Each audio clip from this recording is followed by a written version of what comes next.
Hi, and welcome to Business Solutions TV. I'm Mike Monocello, Editor-in-Chief of Business Solutions Magazine. Thanks for joining us today.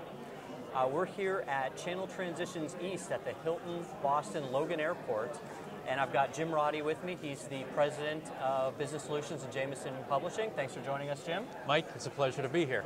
So Jim, we've had an opportunity today to interact with a lot of different solutions providers, managed services providers. What are you hearing from them? Well, first, it's good to speak today, and it's good that we have to speak up to hear above the crowd that's here today. We're seeing folks from all walks of life in the solution provider community. Some folks who have been long-time retail hardware dealers or resellers, and then you have some managed services providers, those who are just getting started, or those who have been doing it for years. And so what we're hearing is a lot of commonality in the struggles that they're having to put together that recurring revenue business model. They don't know what the next step is, they only know what they know, and so they're happy to get the exposure to other solution providers and some of the expert speakers we've had so far to give them, I don't even want to say a roadmap because it's not a one-size-fits-all, but kind of what next steps they could consider for their business. Yeah, absolutely. One of the things that I presented on, and some of the other panelists, I've heard the same kind of a message. It's to have a good business plan and to follow it religiously. Like Jim said, there's not a blueprint, but whatever works for your company, you have to come up with a roadmap and you have to follow it. There's a lot of details that are in this business model and things that you have to really focus on with your business to make sure that your business is profitable and successful. Anything else jumping out at you from some of the speakers that you've heard today? Yeah, Larry Walsh, the one of the keynote speakers in the morning, it was funny, he used an analogy of a toilet and how that ties in with the solution provider. You're probably thinking, how in the world does he do that? But he talks about how that on its own isn't functional, it's part of a bigger system.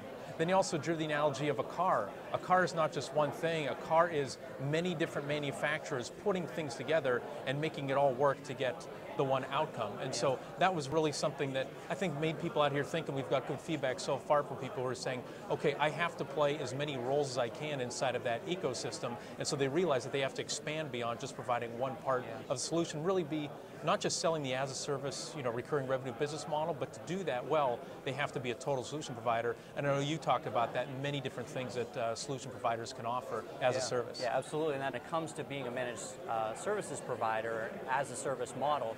You're not just selling technology, or you shouldn't be selling technology. You should be bundling all these things together into a package that you can offer your customers. There's the car analogy for you. By doing that, you kind of remove the ability for your customers to shop you on the internet. So when you're selling technology, it's easy for your customers to drop those line items into Google and find it cheaper. I mean, the fact is they're going to find it cheaper. When you can bundle all these things under your own banner, give it its own name from your company, it's impossible for someone to find that kind of stuff on the internet and kind of for you to lose the business. So some good tips here that we've heard so far. I know that later in this show we're going to be talking to all the different speakers and getting some more advice for you.